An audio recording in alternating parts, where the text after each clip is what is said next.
what you, Laurie, just explained, Yeah. which is kind of watching, not being identified with the uncomfortable sensation. Yeah, yeah. I mean, Yeah, yeah, and that's right. You want to be, you know, and it's always, words are always tricky because, you know, that's why I asked to explain how you did that, because you do want to be like not identified with it. You do want to see, I'm the one who's experiencing the fear. I am not the fear, right? I am the one who's experiencing the fear. So you want to be not identified with it, but you don't want to be like pushing it away. So detached can mean kind of both of those things, right? Yeah, it was more of that, this, I no longer identify with this, where I had like a moment earlier today. Mm-hmm. Yeah, like that non-identification, that's good.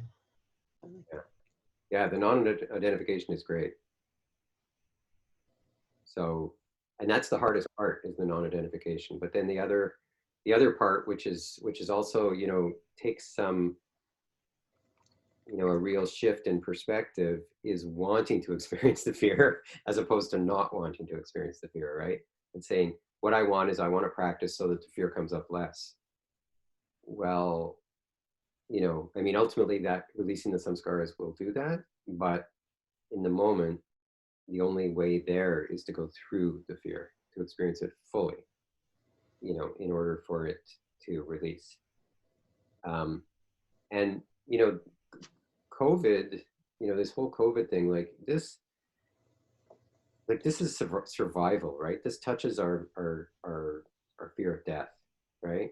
Mm-hmm. And so this isn't like a little samskara about like seeing the blue Mustang, you know, seeing the couple in the blue Mustang, like we read about this week. This is not a little sort of one-off samskara, right?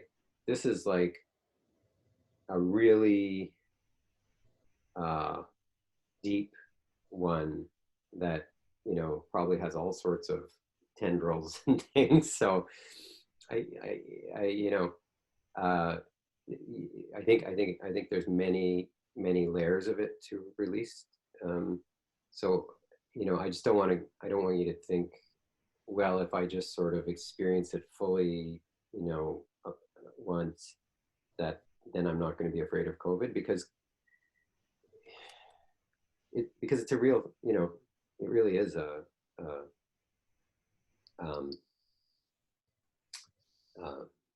you know, it's a threat to our survival, right? To a certain extent.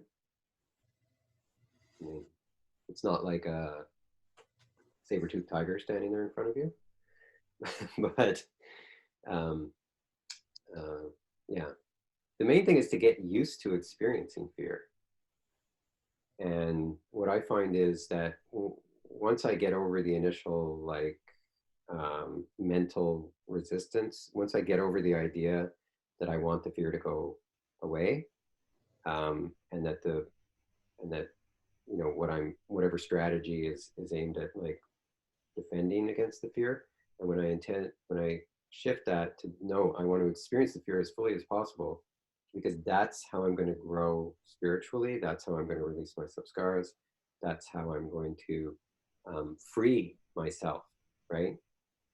Because and Mickey talked about this in the book, if you're only free if there's no fear there, then you're not really free, right? But if you're fine when whether the fear's there or not, then you're free from it, right? Because you can't stop the fear from coming up, but you can change your relationship to it.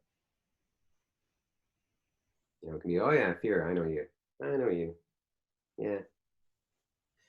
But part of also what I experienced was that if I give up this fear, I felt a little bit isolated from my community because they were still afraid, but I wasn't. It was like, oh, I feel disconnected a little bit because I've released something. Yeah, yeah. So again, it's the, you know, then it's the experiencing the disconnection. Okay. Right. So again, so this, like, the central theme of it is, I want to fully experience every moment of life. Whatever's there, I'm not trying to control what's there. What I want to do is I want to be able to fully experience, I want to be able to enjoy whatever's there. You know, enjoy may not always be the right word, right? But experience it deeply. Okay, that makes sense. Yeah. So, Okay. well, we'll talk later, you know, about, like, you know, you can have a rich experience that's kind of uncomfortable, right? You know, anyway, we'll talk about that. Okay, thank you. Hmm? Thank you. Oh, hey, you're welcome. So, okay, so tonight, our theme is emotions, and hopefully you've read the chapters on the emotions, and the energy. Um, so we'll start with a meditation, and then we'll have like a 15-minute meditation, and then we'll review the home practice from last week, and then I'll go over some of the materials from the chapters this week, and we'll have some breakouts and a little exercise, and there'll be, you know, many opportunities to ask questions along the way whenever you want. And yeah, and just a quick word about consultation. So I've the people who I'll have consultations with in the next week, those are all scheduled. So if you haven't been contacted yet, then I'll be contacting you in the next few days to schedule something, you know, starting a week from tomorrow, in that week. Yeah. And we're all here because Kevin sent me a note saying he wasn't able to make it tonight. So we're all set. So I'm going to mute everyone if you're not. It looks like everyone's muted anyway. Okay, great. So just finding a nice, comfortable position where you can be both relaxed and yet alert.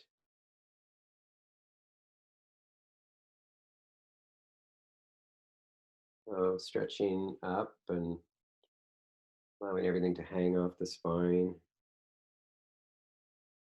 Allowing the body to, you know, really find that comfortable place where you can be relaxed and yet alert, sitting with dignity. We'll start with one sound of the bell.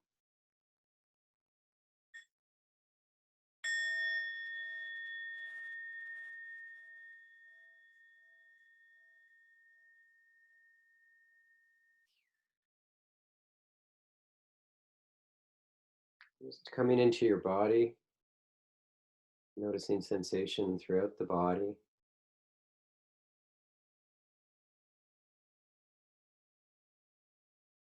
Allowing whatever's there to be there. Doesn't matter if it's pleasant or unpleasant or neutral.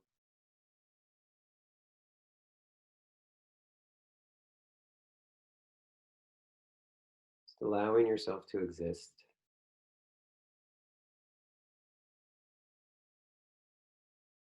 The universe has been around for 13.8 billion years, and it's all come down to this moment.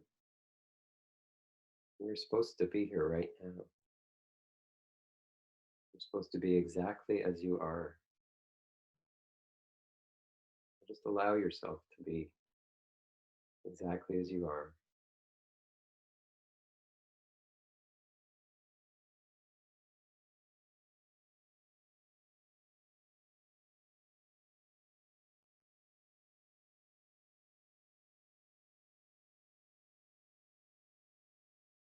And becoming aware of the body breathing. Aware of when you're breathing in and when you're breathing out.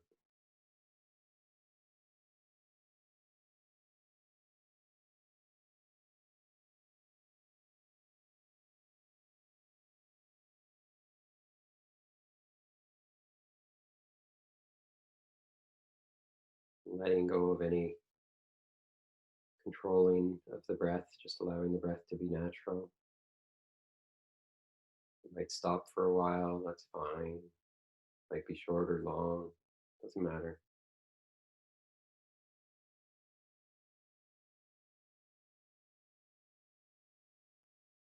Just riding the waves of the breath.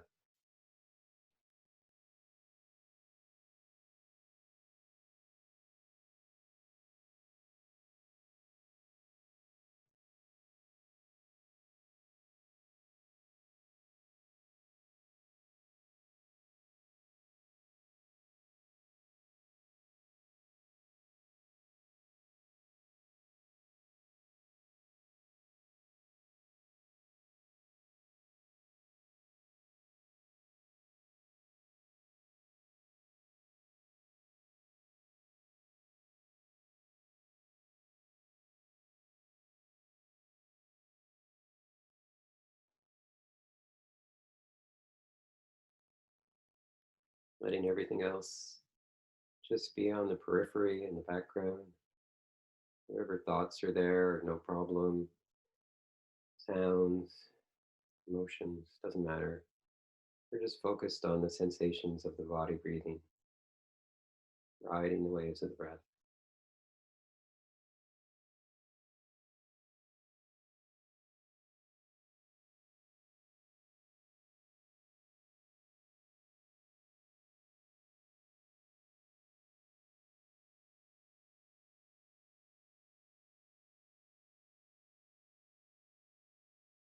And just keeping an eye out for any resistance in this experience, any pushing away of what's unpleasant or wanting to hold on to what's pleasant, any wanting things to be different than they are. And whenever you notice that resistance, practicing relaxing the body, releasing the idea that you want things to be different, that you want anything to go away or to stay, leaning back into the seat of awareness, being very clear that you're the one who notices. You're not the sensations.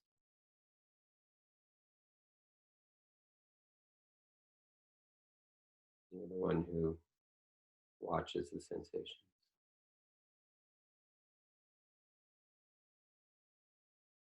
You're untouched by them.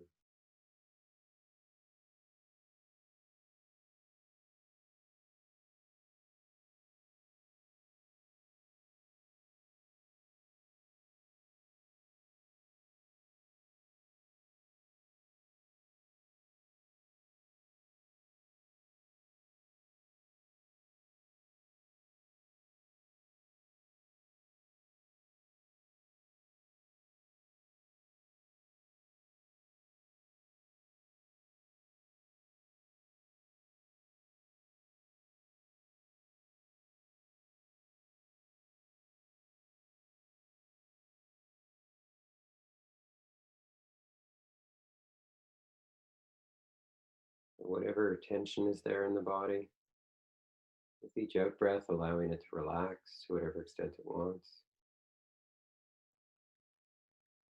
and opening fully to it, letting it move freely, letting it touch the depths of your being.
Good.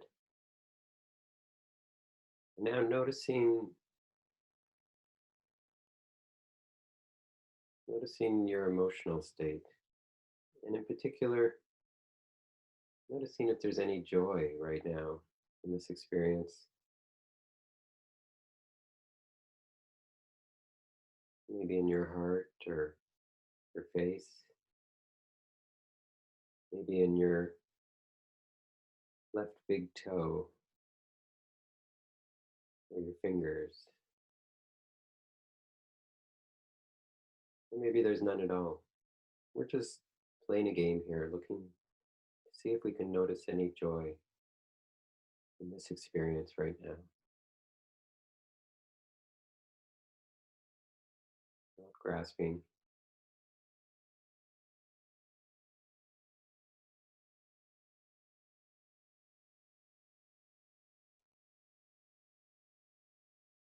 Completely open.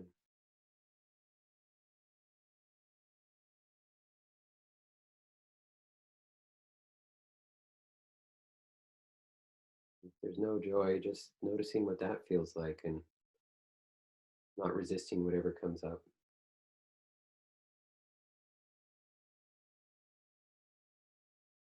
Rather experiencing it fully.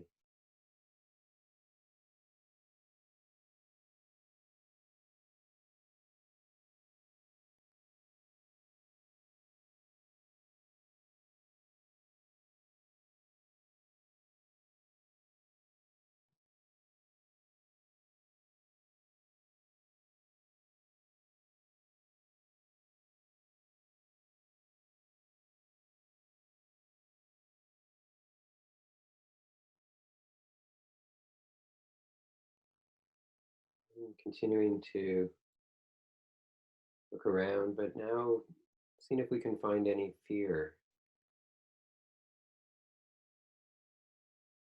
in this moment.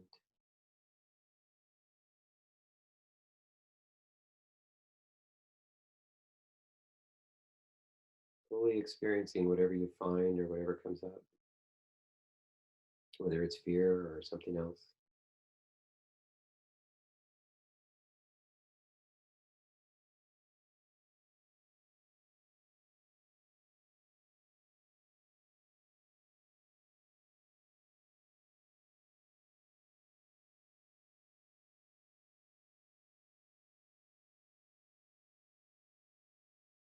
Relaxing the body, releasing any resistance to fear,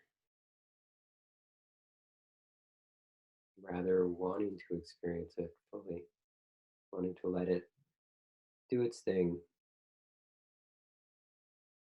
let it move freely, let it play, let the heart play its tune. As we sit in the seat of awareness, knowing that we are not our emotions, we are the one who experiences these emotions.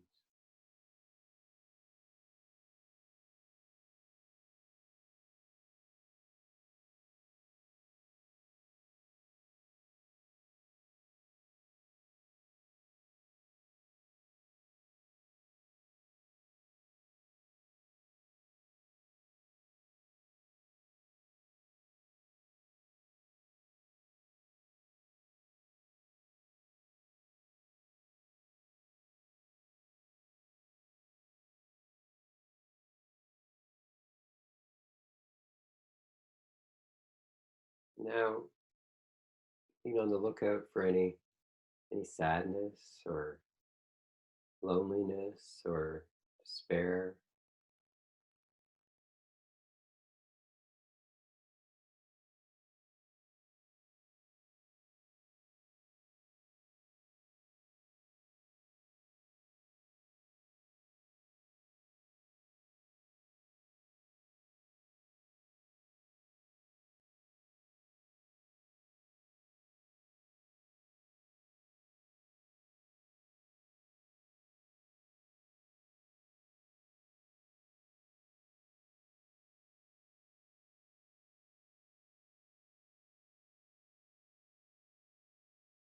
Watching from the seat of awareness and allowing it to fully express itself. Whatever's there, that whether it's sadness, loneliness, despair, or some other emotion.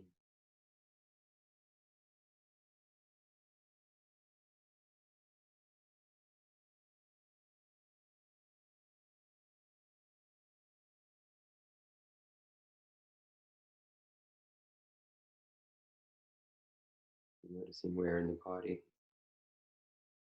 it expresses itself.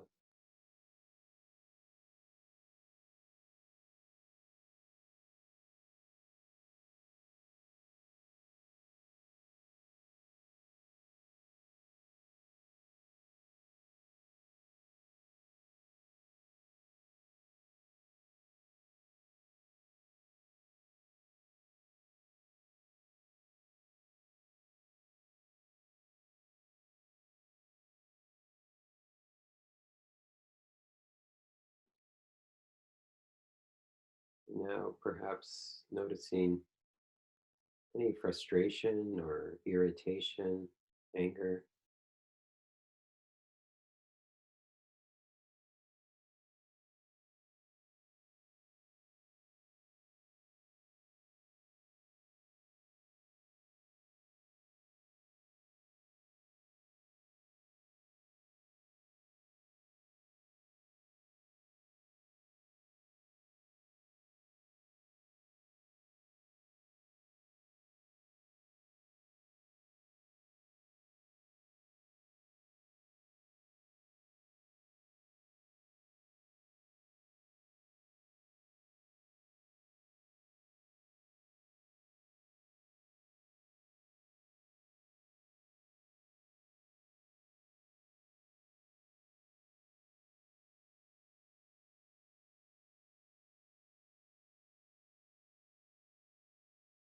We can still use the body breathing as our anchor as we observe the emotions.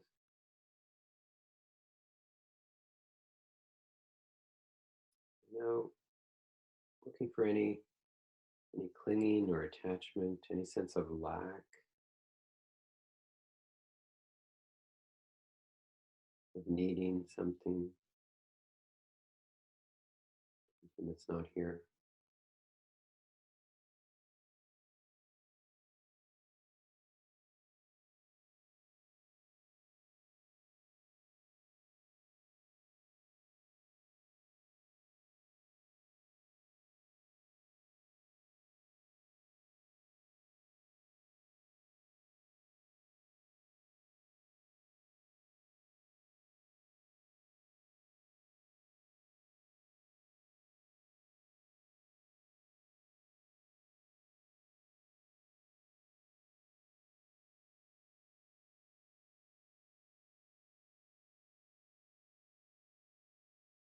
Good. And coming back to the body breathing is our main focus, riding the waves of the breath.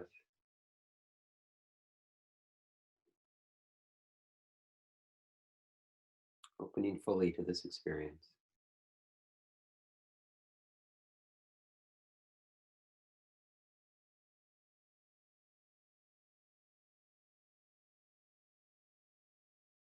And with the sound of the bell, we'll end this practice.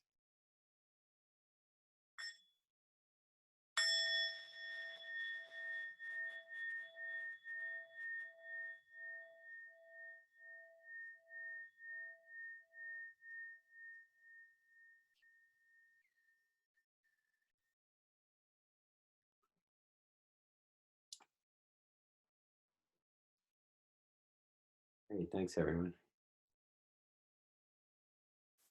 So, did anyone have anything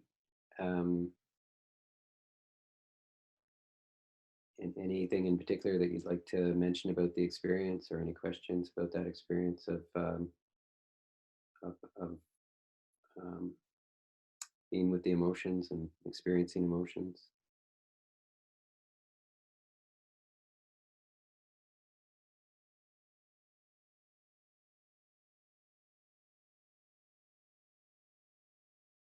Hey, Laurie.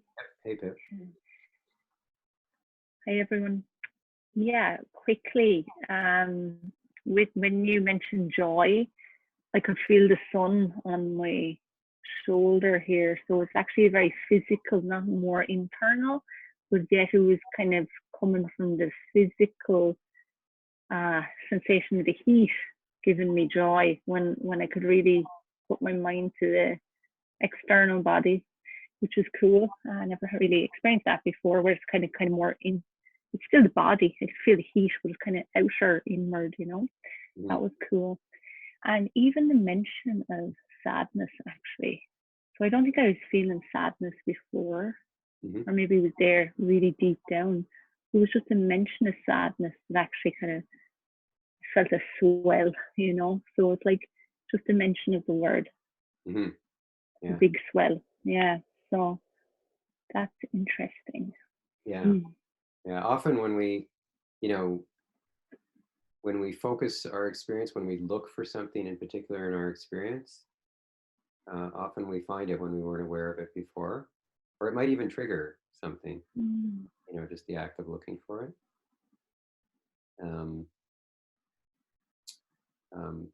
Yeah, I mean, part of the reason for the exploration is because, we're often unaware of the emotions when they're not very strong.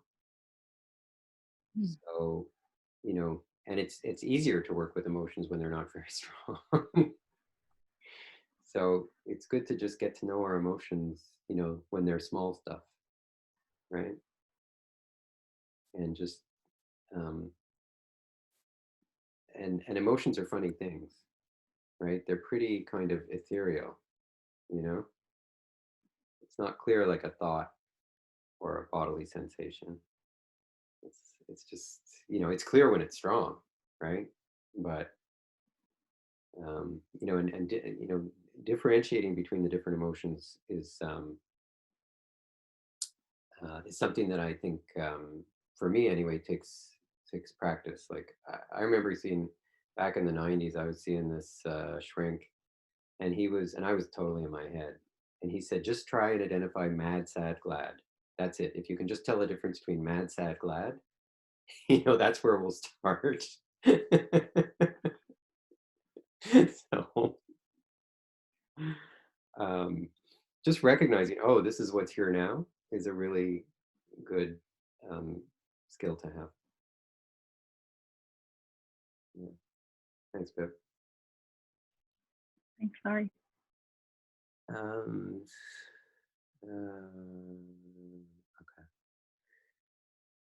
Okay. Yeah, so Gary just messaged me. He had let me know earlier that he wasn't feeling well, and so he's just going to keep his camera off. So I won't take it personally, and I'm sure none of us will. Yeah, and whatever you need to do, I told Gary earlier, whatever he needs to, whatever he needs to do, whatever anyone here needs to do to take care of yourself, you should feel free to do, right? Okay. Any So other? Laurie. Yeah. Brian, yeah. Yeah. I know what it's like to be sad.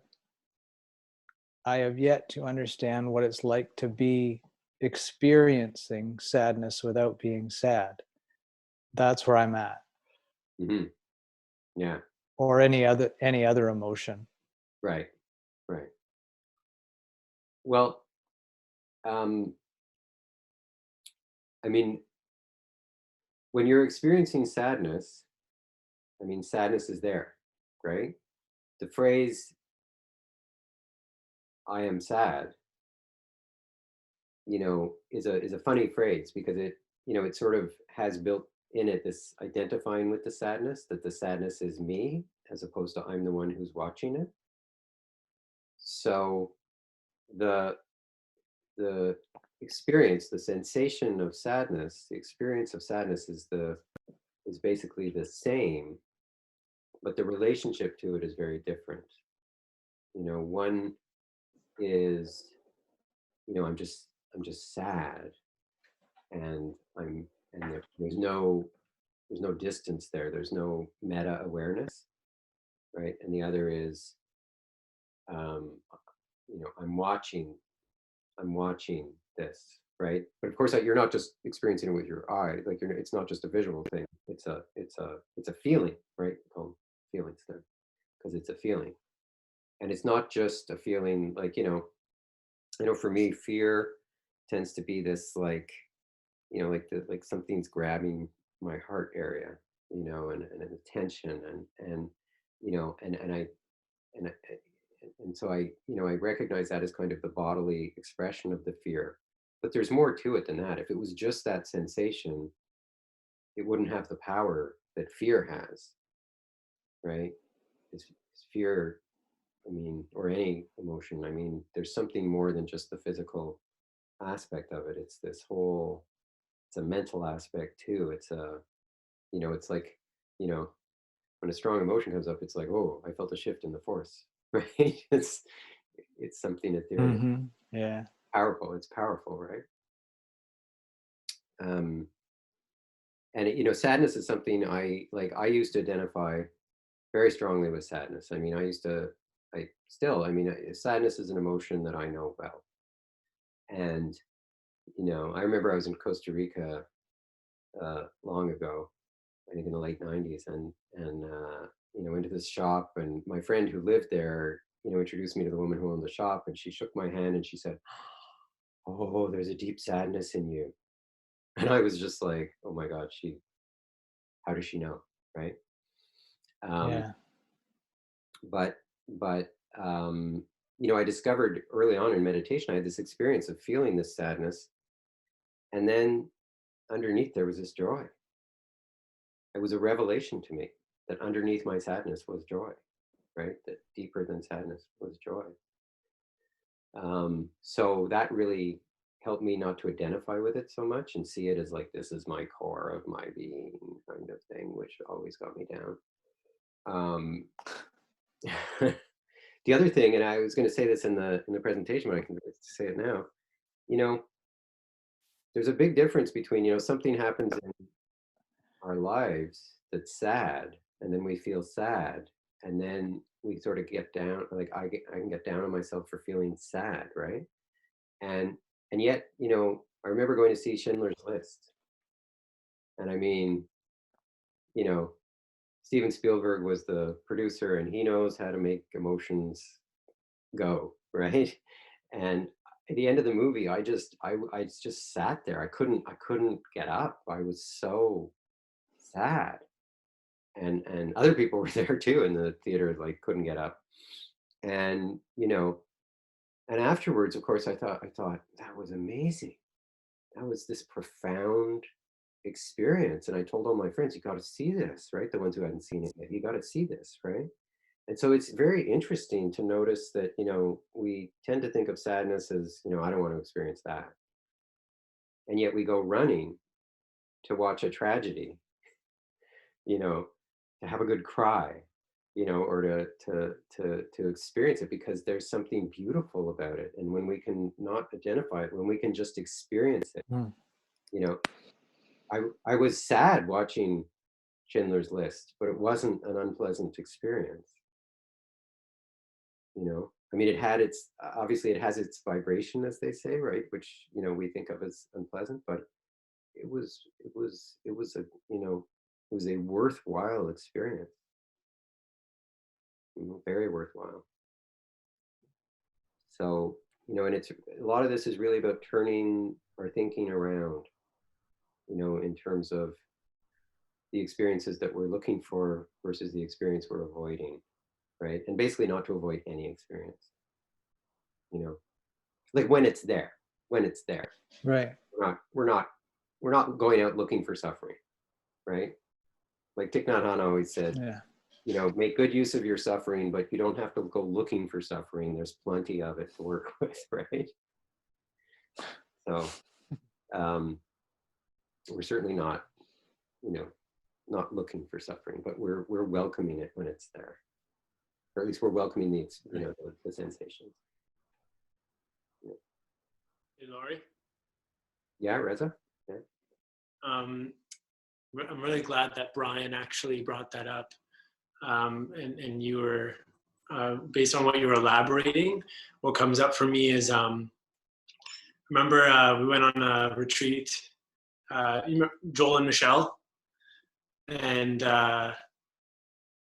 Joel had mentioned, when I was crying, I was crying, and he was saying how when you cry, it's because you're actually connecting closer to the truth.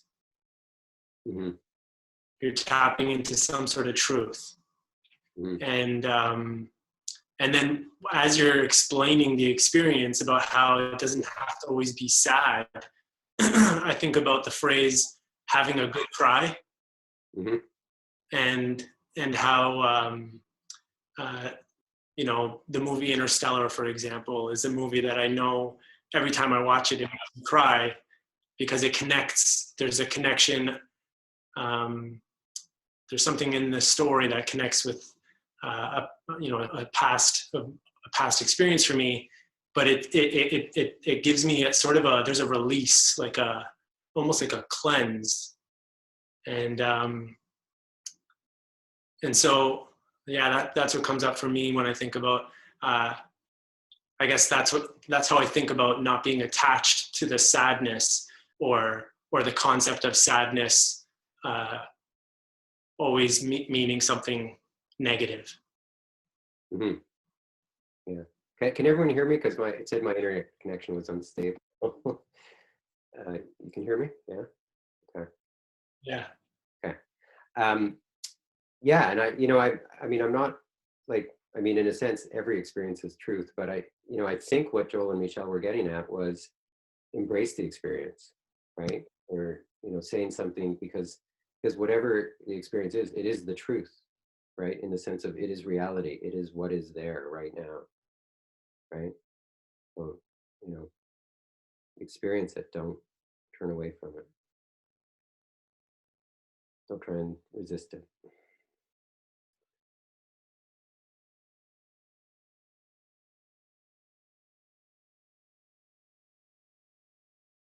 Okay. So why don't we go into our home practice review? So part of the practice was meditating, of course. Did anyone have any difficulties with the meditation, or any comments on the meditation part of it, or the guidance, if you have any? I have a question, Mhm. or comment or question. Anyways, um, so when I was meditating and in the guidance, um, one of the lines was, noticing mental talk, and then that was kind of the first time that I recognized that, oh, some of the distractions that come up, yes, there was mental talk, and sometimes they're visuals. It's like a visual. So would I just kind of still classify that as mental talk, or see it as a distraction? Like, do I just observe it? Well, of course, you can make the focus range, as Shinzen would call it, or your home base, as Jeff Warren would call it. You can make your home base whatever you want. So mental image is something different than mental talk, right? That's why I say mental talk instead of thought, because thought is kind of both talk and image. So we didn't have a lot of time. I didn't have a lot of time in that. It's a fairly short meditation, so I kept it to mental talk, just because I didn't have time to talk about what mental image and take you through the whole discovering mental image space thing. So that's why I didn't include mental image, but you could make it either one. The instruction there was to make it just mental talk, in which case mental image would be something in the background, not in the foreground. Okay. Yeah.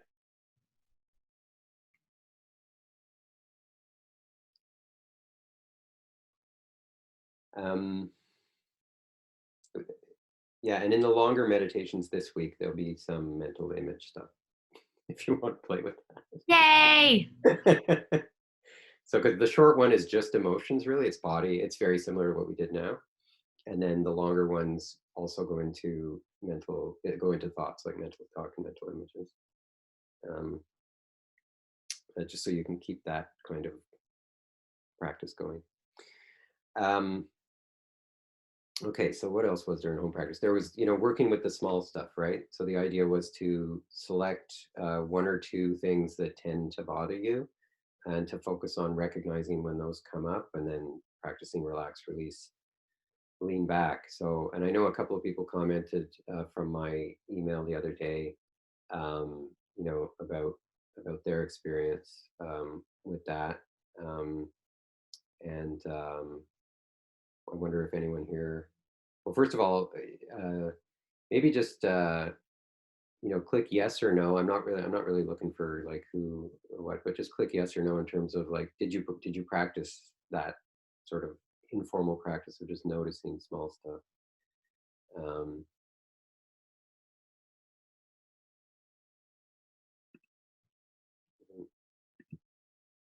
Yeah, so most of the people who are clicking are did some of that. Okay. And then a bunch of people didn't click. You have to click participants, and then once you click participants, at the bottom it says there's a yes and a no that you can select. Yeah, okay, great. So a lot of you practice with it. That's great. That's wonderful. It's so nice to have participants who are really into it.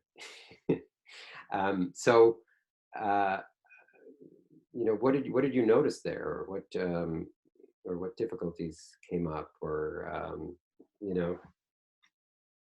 how was it working or not working, as they often say?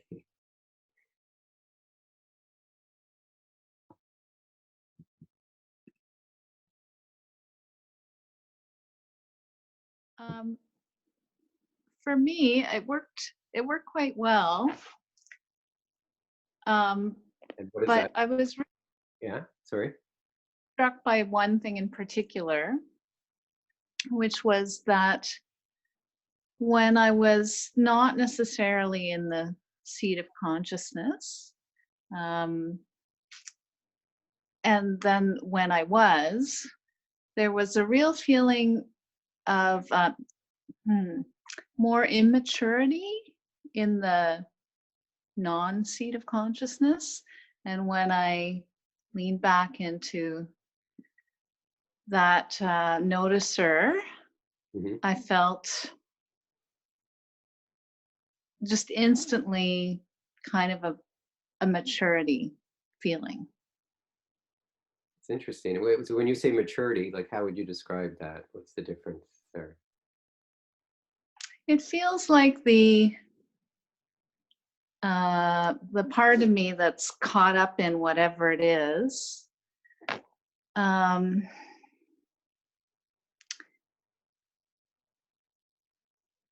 it's just less awake or something, more childlike, more caught. And then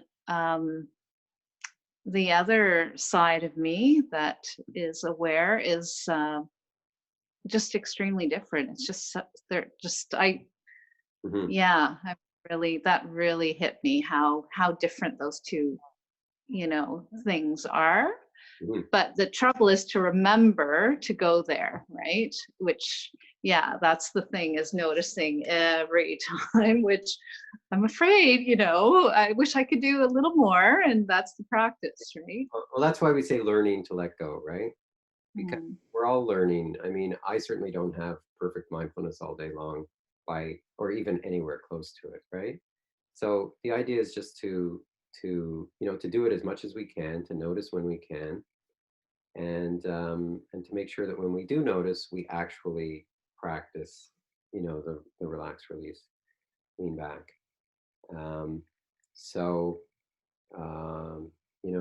We're all practicing.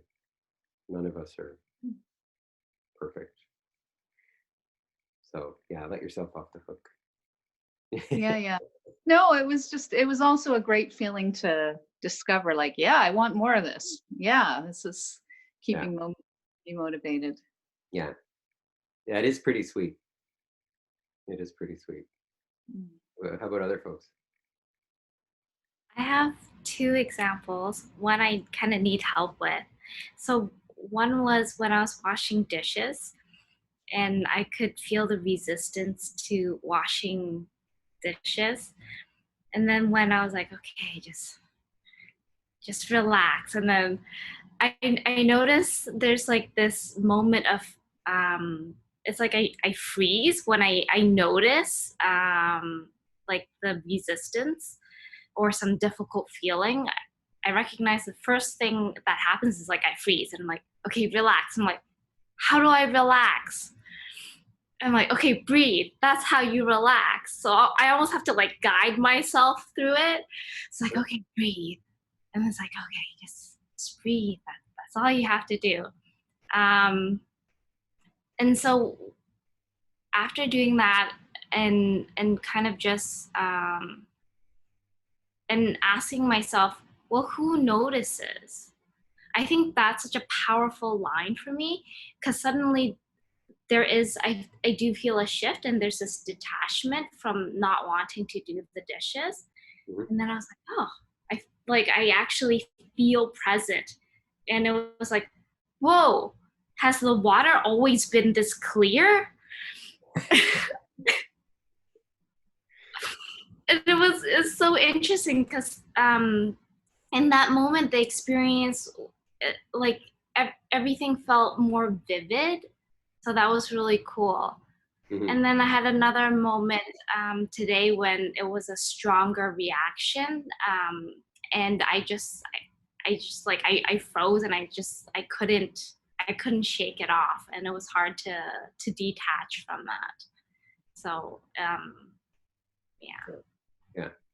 Yeah, you know, we're practicing, and that's why we practice with the small stuff, right? Because it's not so easy to, you know, in the moment to overcome that resistance and, you know, and, you know, turn around your perspective on it. So, you know, you just keep practicing, right? Just keep practicing. But, you know, as you said, the who notices is powerful. So, you know, just notice, like, even to notice, you know, in the you know, with the stronger one, just to notice, like, what, like, how did it trip you up, right? Did it get you to not even try the relax, release, lean back? Like, did you try doing the who notices, or did it just sort of take you and you didn't even get that far, you know? Yeah, totally didn't get that far. I just I froze, and I didn't even try and relax. Yeah. So it was not.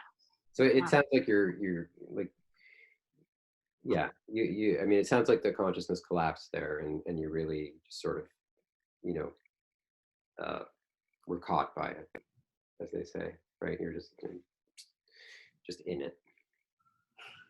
Yeah. And then there's nothing you can do when you're in it. When you're in it and you're just caught, you know, it's only grace that gets you out of it.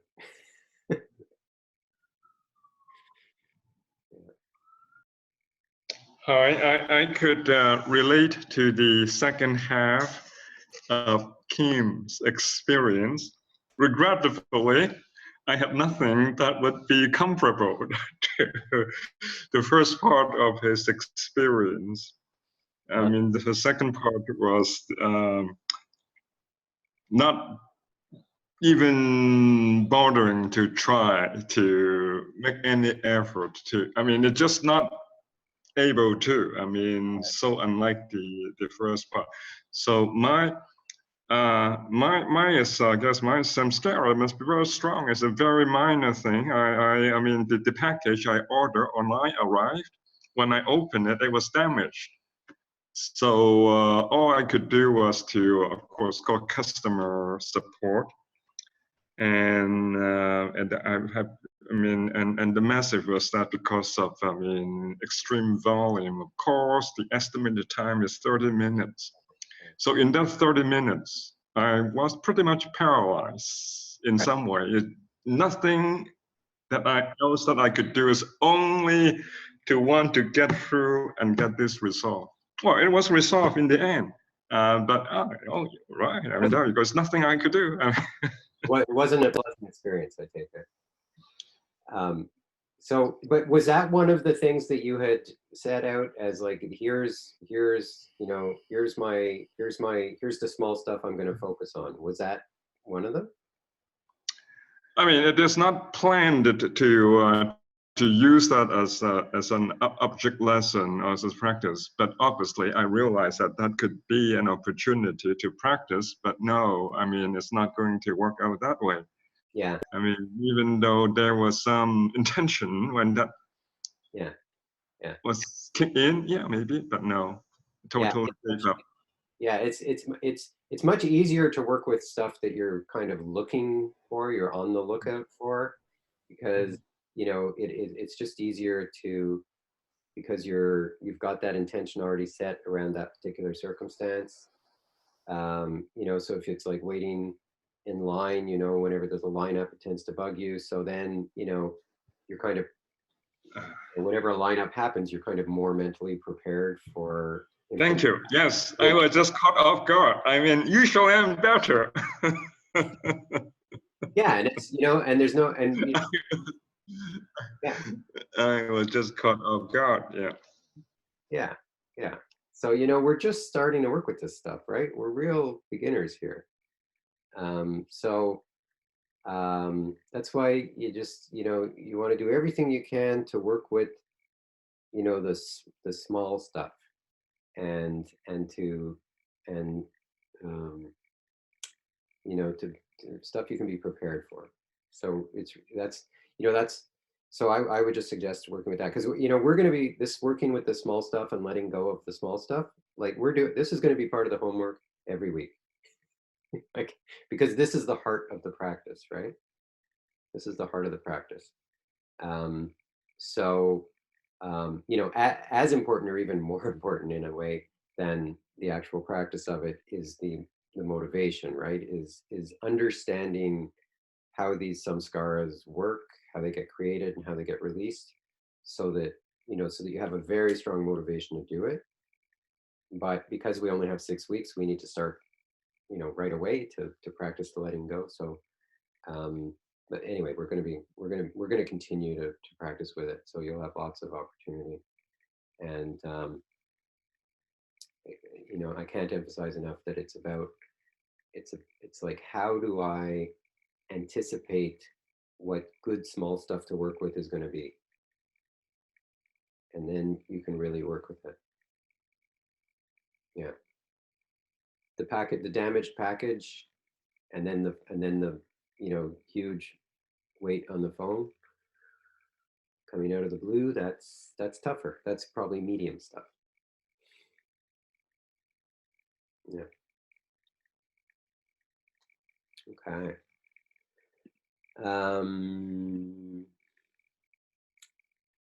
So there was that. Did anyone like journal at all, like in terms of what the voice in your head says, or even just like noting what the voice in your head says, or noticing, journaling the learning to let go stuff? I'm just wondering if people found that useful.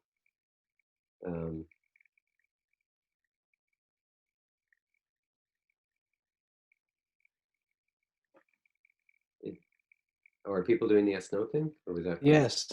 Okay, cool. So a lot of people did that then. Great. Did you find it useful?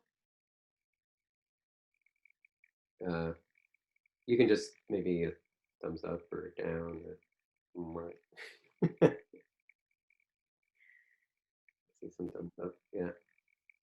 Medium. Sideways. Yeah. Larry, Yeah. Quickly I'll share, and I didn't journal, but I did what the book says, in the sense of imagine your avatar saying these things to you, Yeah. And sometimes I'm like, holy cow, it's like, it's crazy.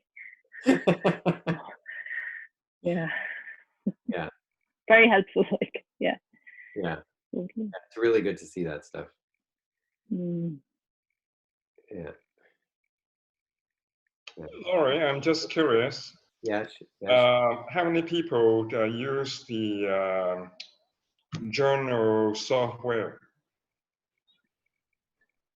Sure. Anyone? I'm not seeing anyone use journal software. No.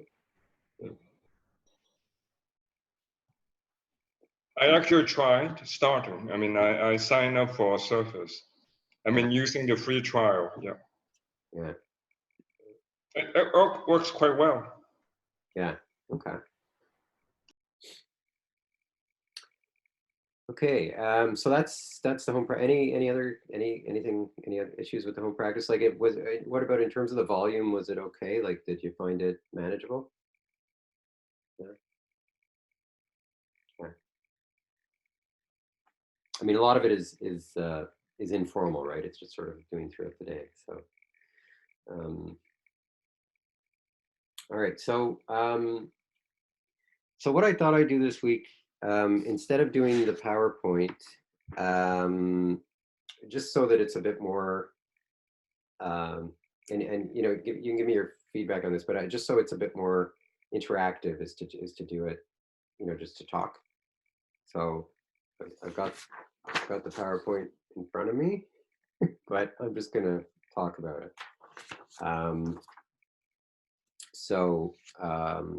And it would be great to get your feedback afterwards with sort of which you like better. But this way I can see you. You can, you know, hopefully you'll jump in more if you have any questions or anything.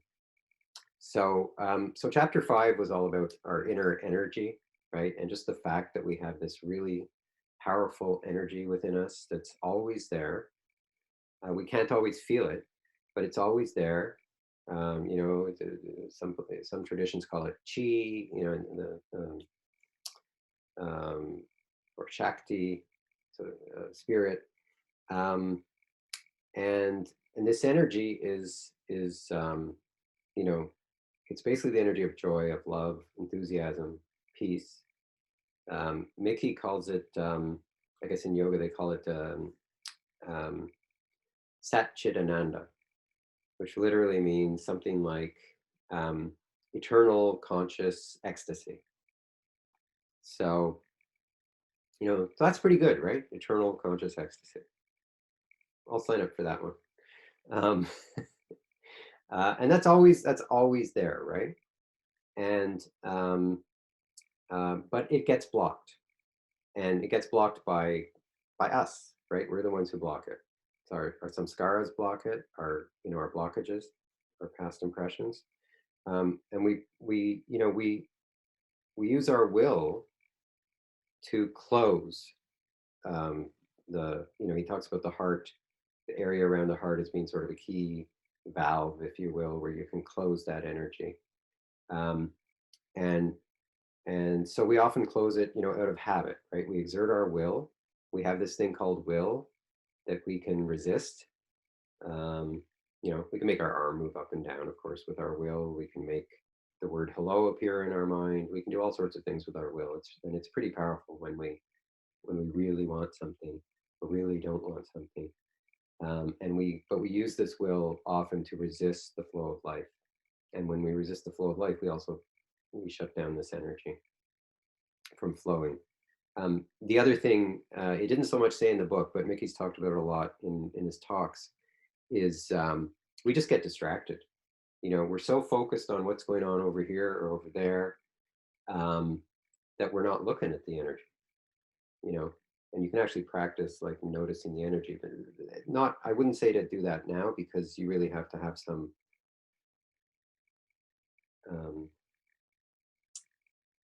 like for me, I've noticed that I used to, I mean, I'm, you know, MBA, lawyer, type A personality, used to be completely in my head, had no idea what energy was, thought to myself, well, maybe it exists, but I'm not sure. And it's only in the last couple of years practicing this really that I've noticed that's, you know, and more lately, that there's just this flow of, there's just this pleasant sensation, this flow in me.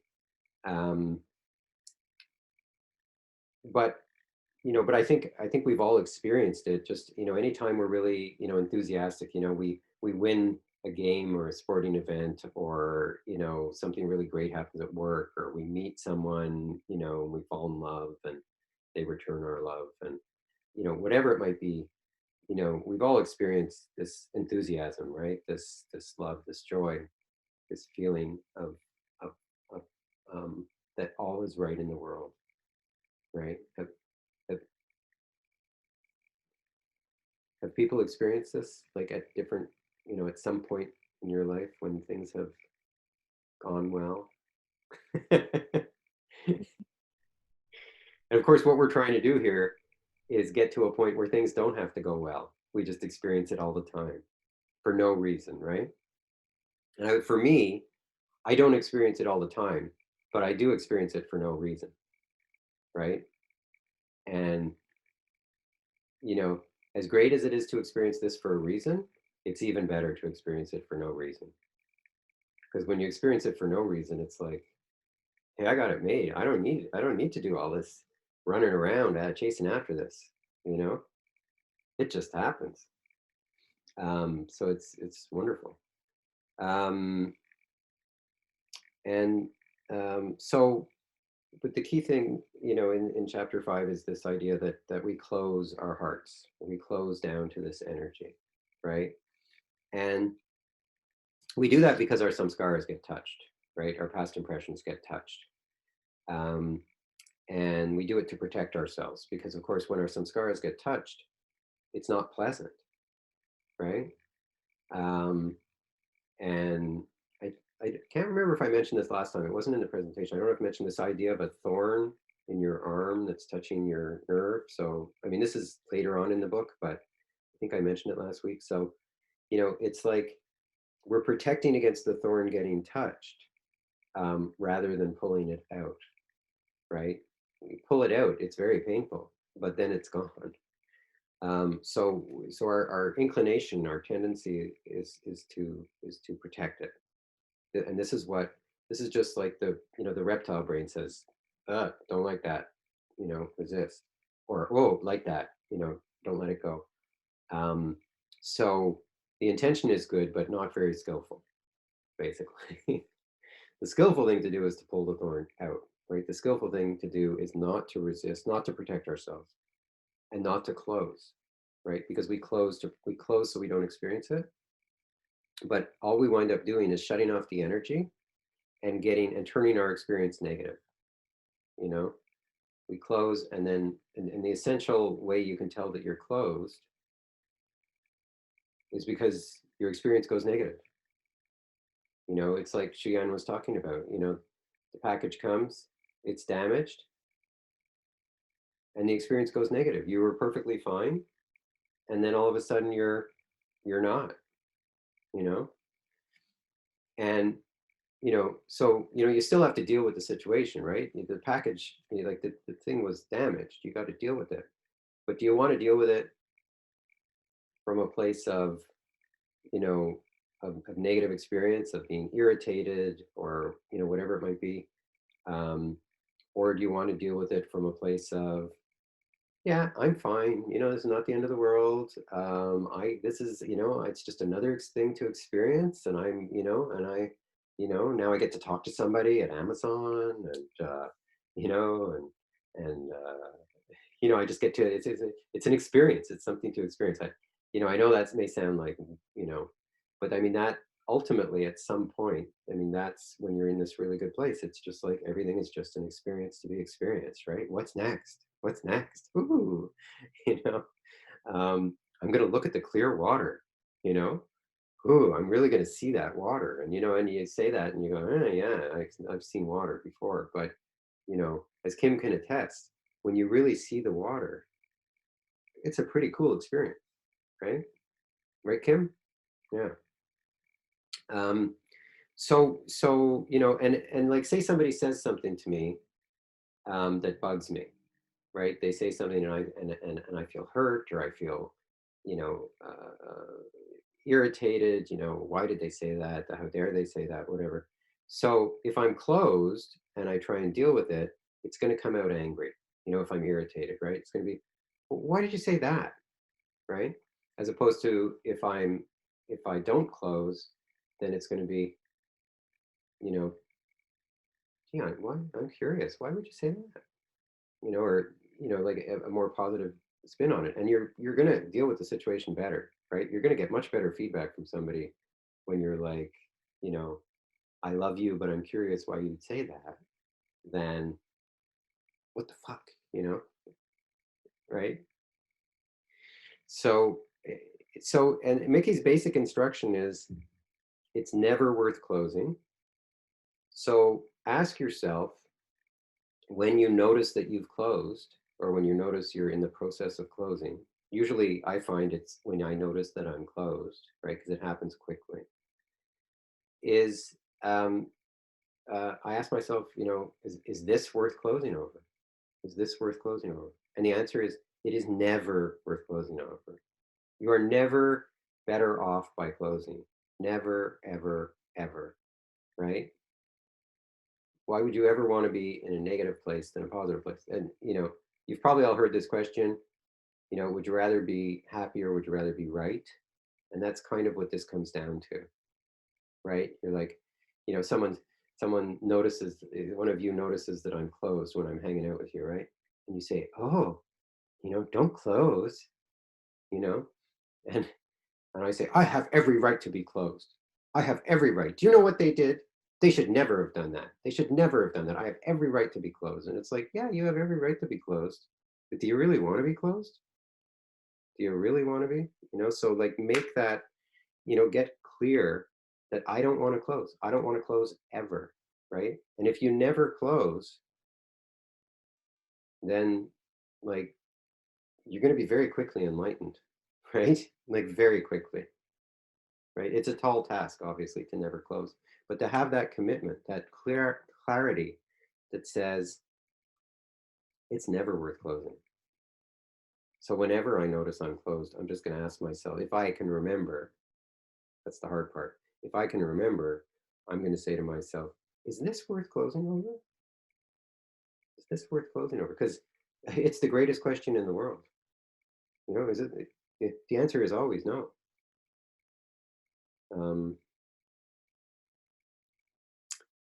So Bev was asking, what do you notice when you're closed? I mean, the main two things are a tightness in my heart area, and just that the experience has gone negative. That all of a sudden, I'm not in a good state of mind anymore. All of a sudden, everything seems bad, you know? I'm just, you know, all of a sudden I've gotten really, you know, angry, judgmental, hurt, sad, fearful. I mean, it's just, you know, my view, I'm no longer thinking, what a wonderful life. I'm now thinking, you know, what a stinking pile of garbage this day is, right? Or more like, I mean, the thoughts that, you know, you have to watch this, but I mean, my thoughts would be more like, you know, like you know, because I could see doing exactly what happened to Sheehan, right? You know, I tend to get screwed up by technology. You know, when the technology isn't working, I very quickly get quite upset. And, you know, I can catch myself earlier and earlier, but it does tend to trigger me. And, you know, but it's obvious. As soon as you ask yourself the question, am I closed? Like, that's the hardest part, is asking yourself the question, am I closed? Did my heart just close? You know, or did my heart close like 10 minutes ago or however long ago? As soon as I ask that question, the answer is obvious. Like real obvious. So yeah, so we can definitely train ourselves not to close. So I'll just, if it's okay, I'll move on from there to the next chapter, which is about emotions. Okay. So we talked earlier about like that emotions are this, you know, sort of very ethereal thing. We feel them in the body, but there's more than just that physical sensation. There's also this sort of mood, this, you know, just this sense. And emotions run our lives. Like I have seen that so clearly. I actually, back in law school, which was the mid-90s, I took this course, Feminism and the Law. And I remember we read this thing about, there were these people, there was a study, there were these people who had brain damage and felt no emotions whatsoever. They could not make any decisions in their life.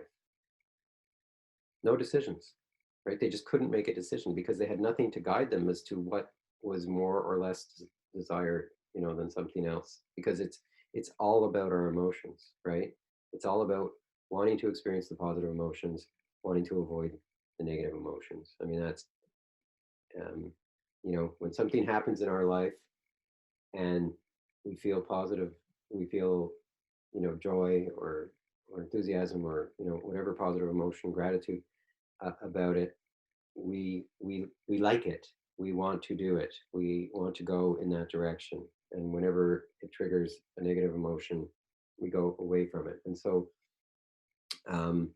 you know, I mean, they really run our lives, our emotions, and we don't really have control of them, right? They just come up, you know.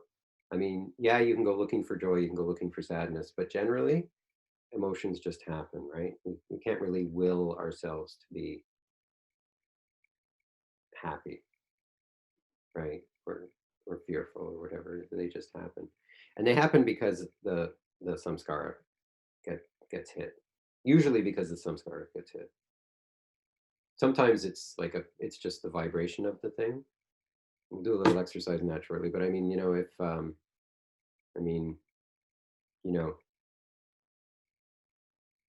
like if your mother dies, you know, or if like if a saber-toothed tiger was there in front of you, it would have a vibration, right? And that vibration would be fear, right?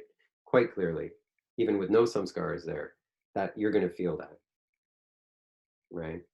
So sometimes, but most of the time it's from a samskara. Most of the time it's not something new.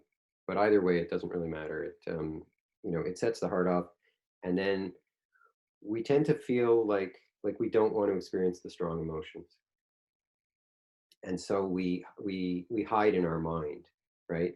The mind comes to the rescue right away and says, "Oh, I'm going to defend you. I'm going to save you. I'm going to save you," and starts talking and telling you why things are going to be okay, and you don't have to experience this, or just put, or just you know, we can just push it away. Or so if it can't process in the heart and it can't process in the mind, then you wind up with a samskara. You wind up with this, leaving this impression. The energy can't make it through you, and so it stays inside you.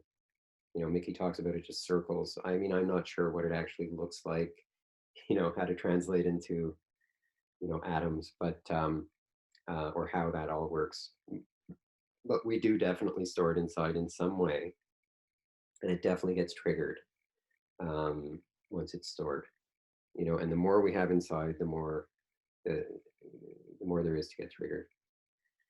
So I mentioned, you know, this idea of like that we really just want to let the heart play its tune, right?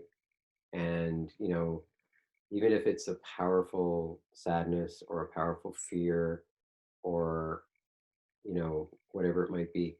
And when I say we want to let the heart play its tune, it doesn't mean, you know, I get angry so I hit somebody, right? That is not what we're talking about here. It's certainly not like I'm sad, so I'm gonna, you know, kill myself. Like that's not what I'm talking about, right? It's I'm gonna practice, relax, release, lean back, and I'm going to experience it from my seat of awareness. And I'm just going to allow it to express itself, right? I'm not expressing it. I'm allowing it to express itself. I am back here watching the experience, right? Not controlling it. I'm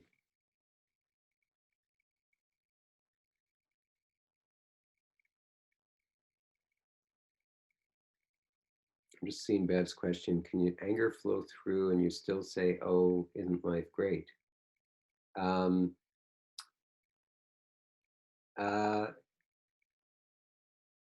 Yeah, yeah, sure. I mean, in that moment, you're experiencing it, right? But I and anger is a tough one. Anger has a lot of energy. That's what I find. Like You know, sadness and fear, I can just sort of watch. Anger is so powerful, you know. And Mickey describes anger as it's when the energy is so stopped up. It's like putting your finger over the kettle that's boiling, the whole, you know. And so the anger tends to be like explosive. um, so you know, so I'm just trying to think in my own experience of being, you know, and I don't honestly, I'm like, again, I'm not Mr. Anger, I'm Mr. Sadness.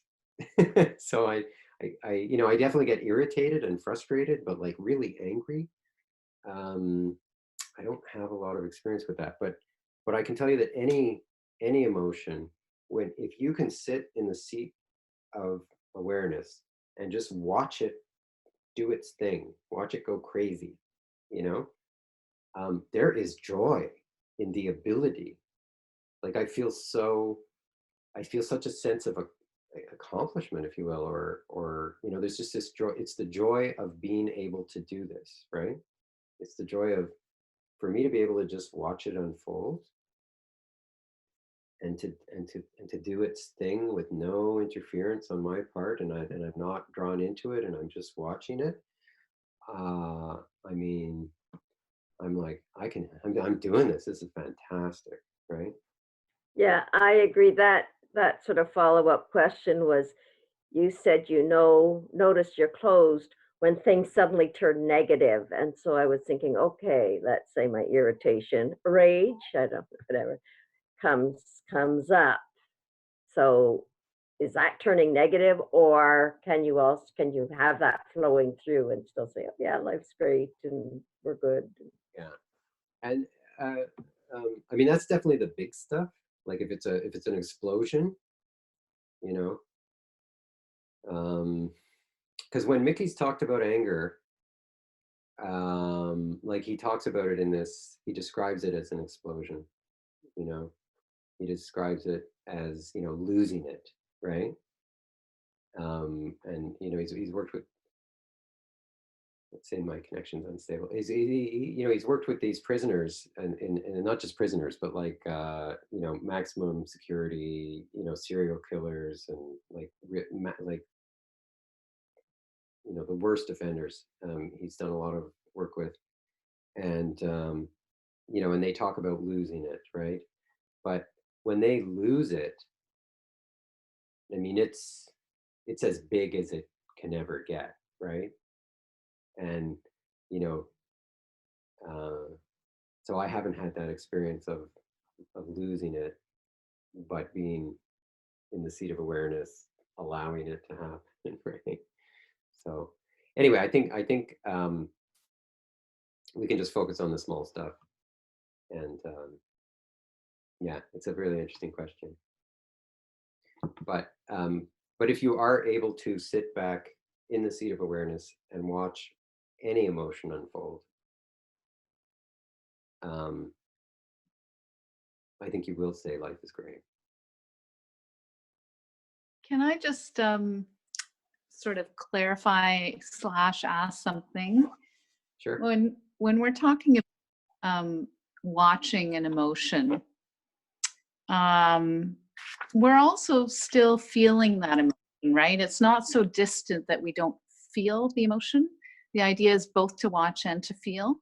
Yes. And the watching gives that just little bit of distance wrapped around the feeling, so that we're not so, you know, carried away. Yeah, we're not identified with it, you know. Yeah, but we still feel it. But we still feel it. Yes, absolutely. Okay.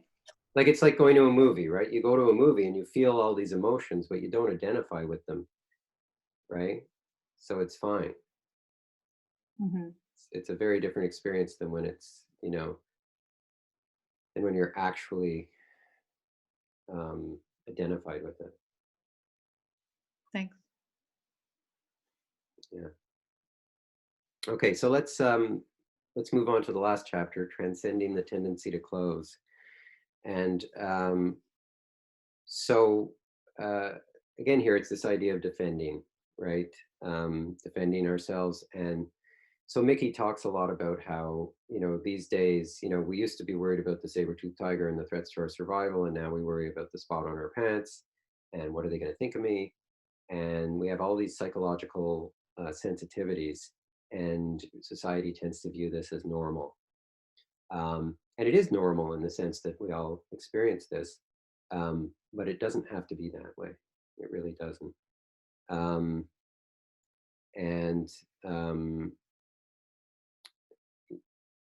All we need to do is to just notice that we're defending. So, and this is just, these are all sort of techniques, different perspectives to identify when we're closing, when we're resisting, whether you call it closing, resisting, defending, we're just learning to observe the different ways that we do this from different angles, but it's all the same thing, right? And so it's this idea of just that we defend, that our samskaras, actually become our self-concept. And I'll explain that more shortly. But I mean, basically, I'll just, you start out by having an experience, like my mom. My mom hates bananas, okay? We could never have bananas in the house. She just cannot be near bananas, okay? And she said it's because, her younger brother, when they were little, used to take the banana and squeeze it in his hand, and it used to drive her crazy. And so now we can't have bananas in the house. And, you really don't want to be eating a banana anywhere near her.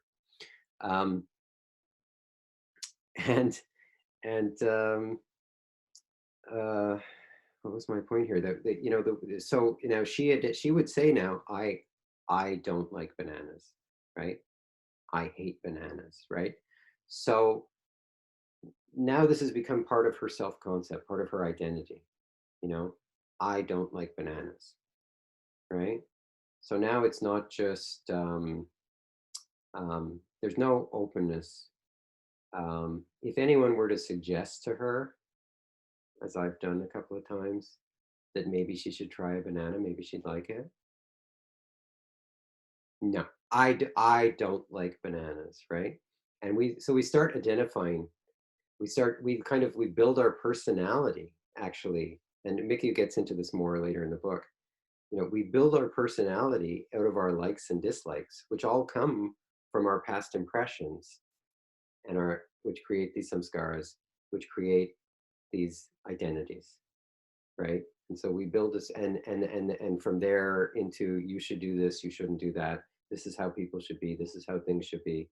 And we build this whole model of how reality should be, right? And we defend that. Anything in the reality that doesn't line up with our model, we defend.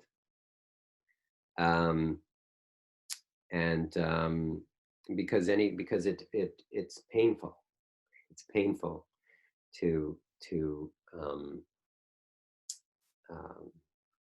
for these samskaras to come up, to get hit, right? Which they do, whenever reality is in conflict with the samskaras.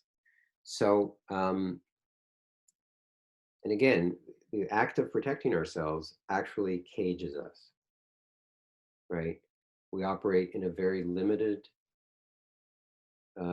area, because we can't go there because of that samskara, and we can't go there because of that samskara. We can't experience that because of that samskara. We can't. So our comfort zone gets smaller and smaller, right? And we become prisoners of our samskaras, basically. So what we need to do to be free is to stop protecting ourselves, right? So whenever you notice this tendency to protect or defend, you want to let go, relax, release, lean back. And one of the things that I like to do is imagine that these are like walls, right? All these self-concepts are walls, and they appear to be walls like we're keeping out the pain and the darkness, but actually they're walls that are keeping out the light and the joy, right? And so I'll often say to myself, when I notice, stuff, there's a disturbance there, I'll say to myself, tear down my walls. I often think of it as like waves crashing on the shore, crash upon my shore, crash upon my walls, destroy my walls, right? My self-concept, my psyche, I want it gone, right? I want to be clear. I want none of these blockages. So, so as soon as I notice myself defending, then I want to practice letting go, right? And Mickey talks here about noticing the pull of the energy, right? And when he says the pull of the energy, what he means is the sensations, the bodily sensation, the emotion, the thought, noticing that disturbance, right? And noticing how the attention gets drawn to it. And not only does the attention get drawn to it, but the consciousness gets pulled out of the seat of awareness into the disturbance. And so you get kind of knocked out of your seat of awareness, right? And what happens is it leaves the seat of awareness, it moves towards a disturbance, and then the next thing you know, your consciousness has collapsed. You're no longer aware that this is not you. You're no longer aware that there's anything else going on but the disturbance. You are caught in the disturbance, right? There's no, you've lost the ability to know that you've closed, to know that you're defending. You've lost the ability to relax, release, lean back.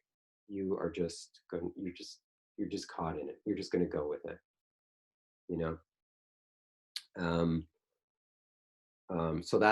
so Mickey talks a lot about like noticing the pull of the energy, which is just this tug of your attention towards the disturbance, right? And that's a pretty subtle thing, but it's something that just to keep in mind, to look out for. And I think we talked a while. I think actually this came up in the info session. I think Pip asked this question about Mickey saying, don't go with your thoughts and emotions, let go right away or you'll fall in. And what he meant is this consciousness collapsing, right? But it doesn't mean that you don't observe and allow them to just play themselves out from your seat of awareness. The main thing is to be aware of what's going on, to firmly, plant yourself in the seat of awareness, by asking who notices, by being consciously aware that you're the one watching, you're not the experience, you're not the emotion, and then just allowing it to play out and not feeding it, right? And generally you feed it with your thoughts, the emotion, because emotions trigger thoughts, right? If anger comes up, you're going to start thinking angry thoughts. I don't know if you've ever noticed this, that, as soon as you get a little angry over one thing, you start thinking of other things to be angry about. And then they just feed that anger, or you start feeling despair, and then you think of other things to despair about, right? I don't know if you've noticed this before, but this is how the mind works. And then it goes back and forth. The thoughts feed the emotions feed the thoughts, boom, boom, boom. And if you're not aware of what's going on, it just snowballs, or it can just snowball. So going with the thoughts means allowing the consciousness, allowing yourself, if you will, allowing the focus of your awareness to leave the seat of consciousness and get lost in the thoughts and emotions.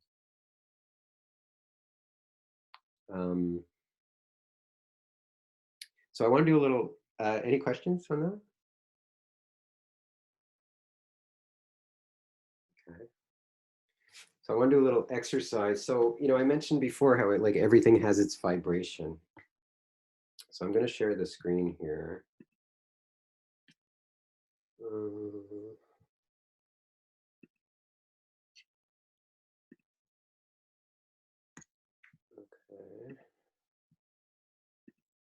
So every experience has its own vibration.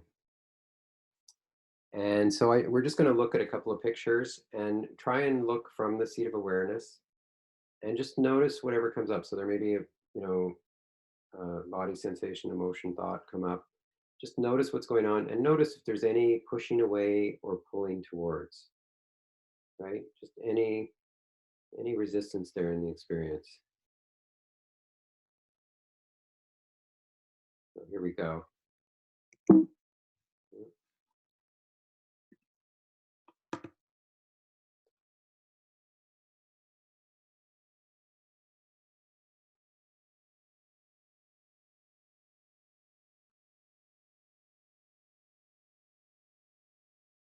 And the next one.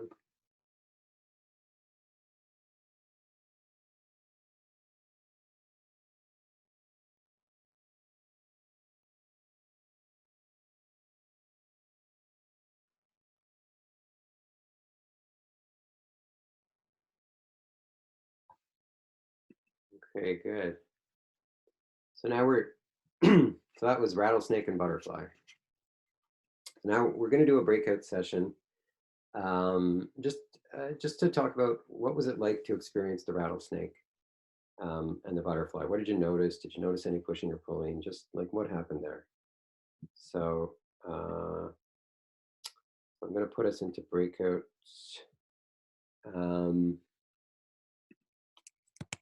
And we'll just do this for about like 4 or 5 minutes, and you'll see the thing come up when there's a minute to go. You can stay in the rooms. You don't have to leave early because we're just going to be waiting for everyone to get back. And I'll probably join one of the rooms if that's okay. So here we go.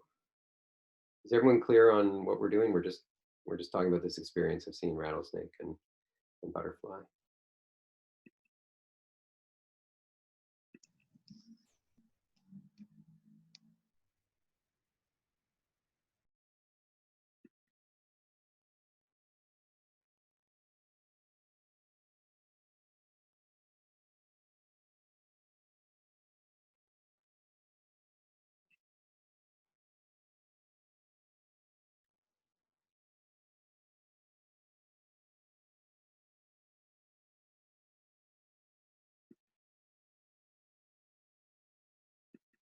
Hi, Lori. Hi, Lori. So let me bug you. Go ahead. Okay. Do you want to go first, Kim? Okay. When I saw the rattlesnake, at first I was like, it's just a picture, Kim. It's just a picture. So I could already see like these thoughts coming up to kind of like try and calm myself, which is kind of interesting because I know it's just a picture. But it was interesting just to like even notice what I felt. And actually it wasn't until afterwards when I was looking at the butterfly, it actually took a bit of time looking at the butterfly to then feel calm. And then I was like, oh, is that what fear feels like in my heart? Like going back to my experience with the rattlesnake. So it was interesting to see that when I was looking at the picture of the rattlesnake, I wasn't immediately like, oh, I'm scared. I think because logically I know that it's a picture of a rattlesnake, but it took that contrast for me to then go back and be like, oh, was that a feeling of fear previous to the calm? What about you? So for me, I think when I first saw the rattlesnake, my initial feeling was fear as well. And then I was like, okay, well, you know what? Why don't I just focus on the colors of the snake? And so I just started focusing on like the actual skin and head. But then I think it was a video and it was moving closer. So then the fear like kicked in again.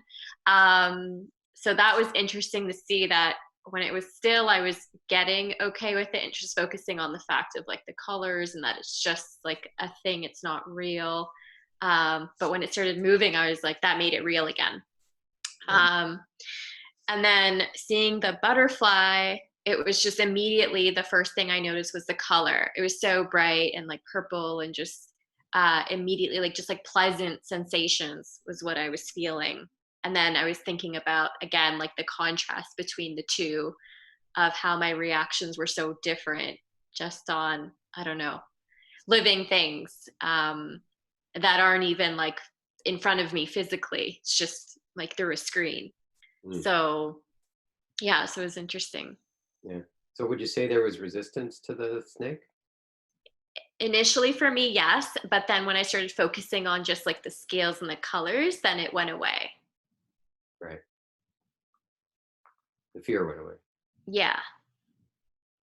It's cool to hear your experience, Josie, because when you said, oh, when you saw the butterfly, immediately there was like these pleasant feelings. Then it made me realize, I was like, oh, maybe I was still holding on to the fear of the rattlesnake. Because I was like, it took me some time to feel calm. Like I had to look at the butterfly for a while. So it's like cool hearing your experience when you first saw the butterfly. It's like, oh, I think I was still holding on to that fear. Yeah, that's interesting. Yeah, for me it was immediate. So yeah. Yeah. I'm gonna actually end the breakout rooms because we're running quite late here, but keep chatting for the next minute. I'm just gonna go and make sure that everybody's in the breakout rooms. Okay.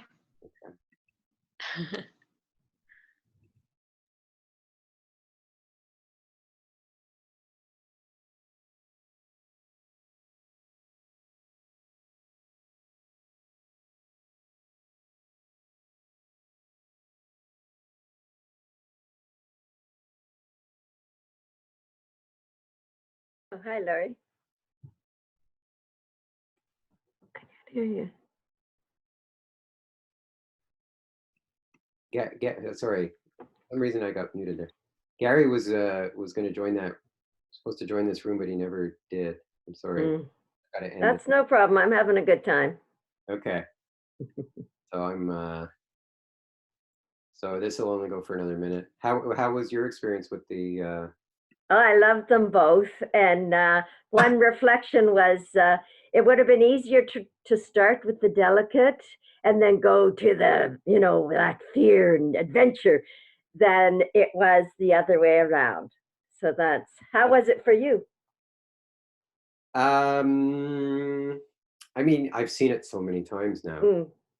And I mean, you watched his the videos, his video series on Sounds True, because he does the rattlesnake butterfly thing, and that's where I got it from. Yeah, I forgot. I did that a few years. I don't know if he's done a recent one, but I did that a number of years ago now.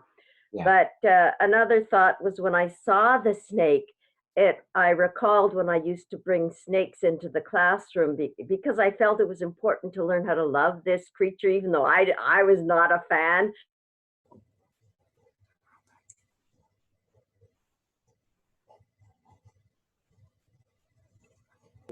Yeah, for some reason everyone got muted. So if you want to talk, you can unmute. Yeah, what did people notice there in terms of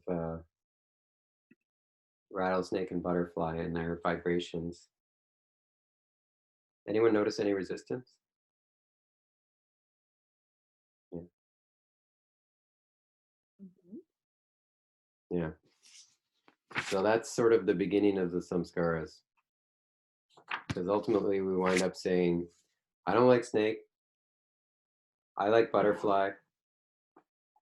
I like butterflies. We've built our, because we want to avoid snakes because that doesn't make me feel good. We want to, we want to look for butterflies because that felt good. And then we start identifying, we create these self-concepts, we create preferences. And we never chose to have these preferences. They just happen because of our... Yeah? May I suggest that next time when you have this exercise, perhaps a bed instead of rattlesnake would be more appropriate to elicit the type of that. Yes. Okay. This is actually, I mean, and Mickey has this video series, and he talks about rattlesnake. I know. I mean, it is because for the time that we are in, a bat would be more deadly than a snake. Yes, absolutely. Absolutely. Okay. So yeah, we're running out of time, so we're just going to go into another breakout group. So it'll be it does this randomly, by the way. So you'll probably be with someone new. By the way, Gary, are you? I noticed you didn't go into the breakout room. Are you able to go into the breakout room, or are you asleep? Or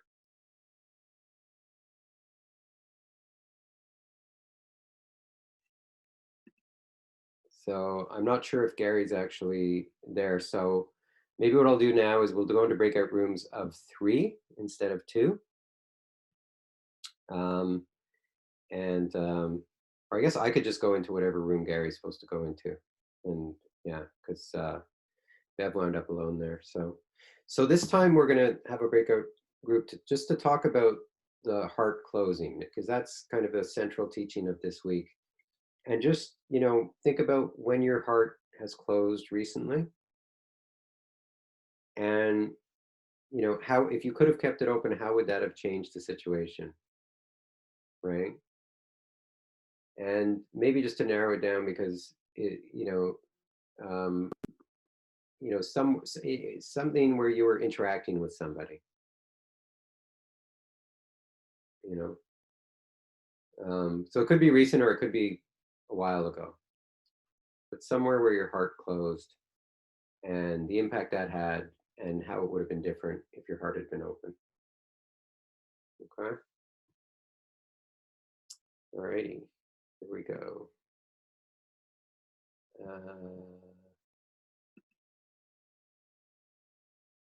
Okay.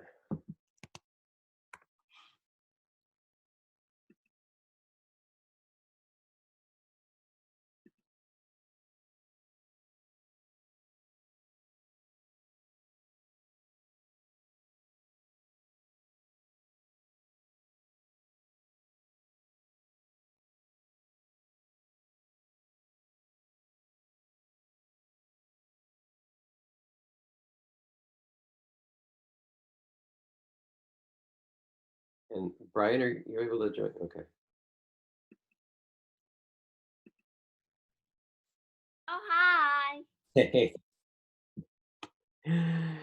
You got paired up with Gary, so now you're paired up with me. Oh, okay. Okay, moment where I experienced my heart close. Mm-hmm. So I made tacos today, and then I was like, oh, I think they're getting better. Or I'm like, oh, I think this thing I made in the taco tastes better than last time. But then Vic didn't say anything. And then I was like, and then that's when I noticed. I was like, all these thoughts came up of why he didn't say something. Yeah. And the effects of that was at the beginning of this session, I was still thinking about it. Even in the meditation, I could see thoughts coming up. It's like, maybe it was too oily, or like all these thoughts about like why, or like maybe he didn't like it. Yeah. What emotion was there? What emotions? Like worry, like worrying that it like wasn't. Yeah, worrying that it wasn't good, or that like maybe there's something that he didn't like, that and he's not telling me because he doesn't like he doesn't want to like diminish my efforts by pointing out something that he may not have liked. Yeah, so there's worry there. Mm. Yeah. Yeah. So how did that impact your interaction with him? I think I was less talkative at dinner and like a little more reserved. Mm-hmm. Yeah. That's definitely not less openness. Yeah. Probably less happiness too. Yeah. Yeah. Definitely I do feel like the sense of closing is pretty obvious for me. It's almost like suddenly, like, so usually I experience a lot of enthusiasm and joy, and then when there is a closing, it's almost like a snail going back into its shell, Mm. and like I get quiet, Yeah. and then it's like, yeah. So like it's interesting. It's not just like the sensation of something opening and closing, but just like it affects the interactions that I have. Yeah. Yeah. I'm trying to think when I was trying to remember it. I mean, just like you, Bob's pretty much the only person I interact with.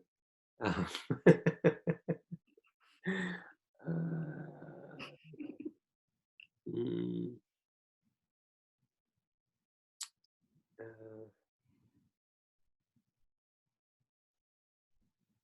guess, well,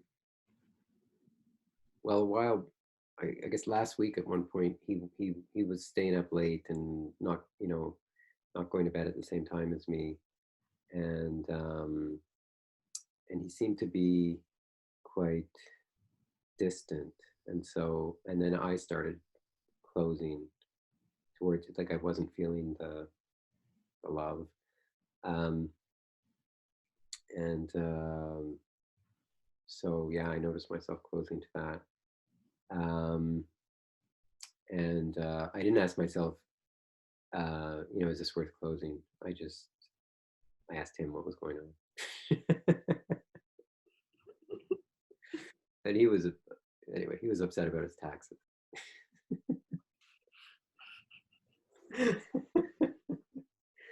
But I mean, it probably went on for like a day actually before I asked him, to where I was just feeling this like, why is he like this? Mm-hmm. Is this about me, or is this about his I mean, I knew he was upset about his taxes, but like it flips it on the mirror, right? So I thought it was this side, but it's this side. Yeah. Anyway, oh, I better get back. I'll just let me just Bring us in. Yeah, well, it takes a minute, right, to actually go back, but yeah, it's 10:02 now already. We gotta go over the homework. Yeah, 2 hours flies by. Yeah. I find anyway. I like, yeah, it was just really nice. Are you gonna give us new recordings? You said that this week. Yeah. Okay. Cool. Yeah, they're focused on emotions. I like it. It's so easy. Mm. Because all I have to do is press play. Like it just makes my sit so much easier. So I really appreciate it. Excellent.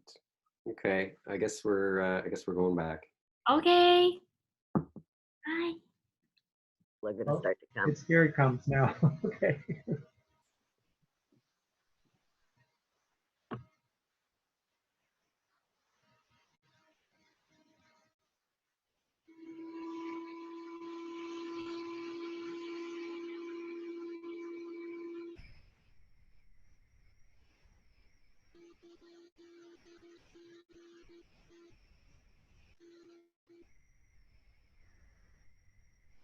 Is this Brian?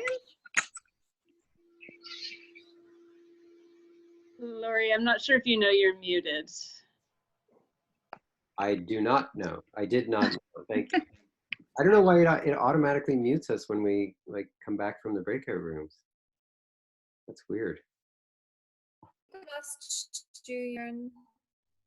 He was just, we were partners again, and then he didn't come back on here. He just. Oh, there he is. Oh, there he is. There he is. Julian, you got lost in the. Yes, I know. Now back in the seat of consciousness. Sorry. I was lost in the conversation. Now back in the seat of consciousness. Excellent. Excellent. So we just have a little time left. So I just wanted to go over the work for this week. So pull this up here. Here, you know what, I may as well just share it. What the heck? Okay. So yeah, this will be in the Google Drive, of course. And you know, the how to let go, that's just, you know, something you should refer to regularly, I guess, because we'll be practicing that the whole time of this course. So there's 3 new meditations on emotions. So there's like a 20-minute, I think a 28-minute, and a 40-minute. So yeah, the short one just has emotions and a body at the beginning, and then the other ones have some thoughts and open awareness as well. So please practice those at least once, and you know, continue to, whatever meditation you practice, to include noticing resistance and practicing letting go. You know, relax, release, lean back. And then continue to work with the small stuff. So you could choose new things, or you could stay with the ones from last week. Or if you didn't pick any particular things to focus on, please pick the particular things you can focus on this week. You can still notice whatever comes up, of course. I mean, you're still practicing letting go with whatever comes up, but it's really nice to have the intention to focus on particular things so you can be ready for those things, just to make it as easy as you can. And then just in conversations, notice your heart. So whenever you're in, you know, it's not so easy when you're in conversation, but you know, there is a real tendency when you're in conversation with people to, you know, they say something and you feel this bit of closing, or maybe a lot of closing. So just watching when you're in conversation, any tendency for your heart to close. And of course, whenever you notice it closing, ask yourself, is this worth closing?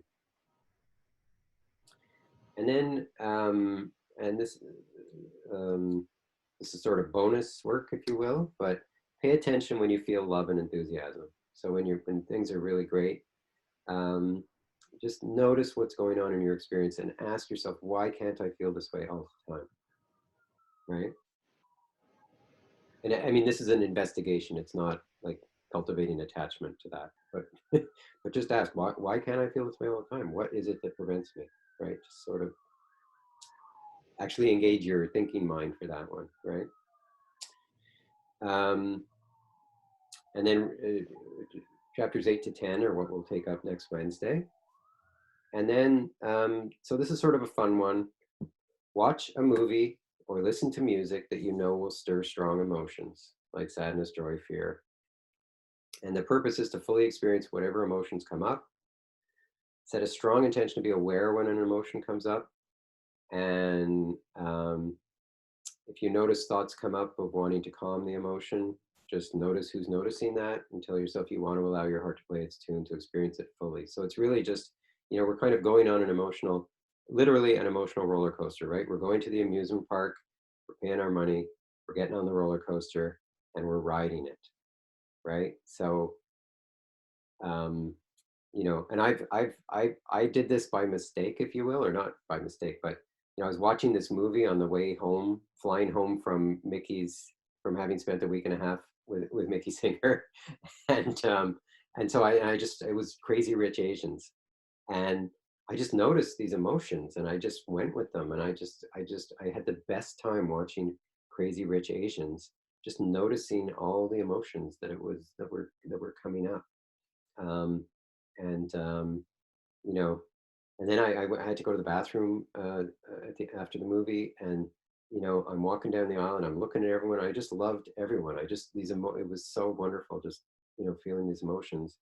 And then I went into the bathroom, and I started thinking about my dad, who I visited him for a day after Mickey's, and he had been sick, and he's, you know, and I started thinking, oh my God, you know, he's really old, and he might die in not too long. And I just cried my eyes out. But I was aware, I was in the seat of awareness, cried my eyes out for a couple of minutes, and then it was gone, and I felt like it felt like I processed something there. Anyway, so I had such a good time with that I think this would be a really interesting thing to do. And you know, so just pick a movie, or you can do music if you want, that's going to stir up strong emotions, and then just go with them, watch them from the seat of awareness. And then just journaling, continuing to notice how you're learning to let go in your daily life. And anything else you want to journal, you could journal any of these things. But so that's the home practice for this week. So I hope you can enjoy that, whatever the emotions are that get stirred up. Any questions or? Laurie, just a comment from the instruction last week that I found really helpful was to have the intention every day to learn to let go. Mm-hmm. So just even that in the morning, because it was quite an intense week. So like a lot of times I wasn't in the seat of consciousness, but at least in the morning I could do that. And I did bring myself back to it during an intense week, you know, throughout the day. So it's quite powerful. Very powerful. Yeah. No, that's a good reminder. And I would encourage you to continue that, and, you know, for everyone to give it a try, because, you know, again, the hardest part is remembering in the moment. And so the more that you set that intention, the greater the chance you're going to remember in the moment that, oh yeah, this is an opportunity to learn to let go. This is what I'm practicing. This is important to me, right? This is how I'm going to get free. Yeah. Every morning I say that. The purpose of this day is to learn to let go. Every single morning I say that. So, well, thank you, everyone. Really wonderful spending time with you. And I look forward to next week. And I look those. Oh, and those who we have consultations this week. I look forward to that, having that one-on-one time with you. And yeah. So have a wonderful night. Thank you. Bye. Thanks, Laurie. Bye. Bye. Bye. Bye, everyone. Adios. Thanks, Laurie. Thanks, Laurie.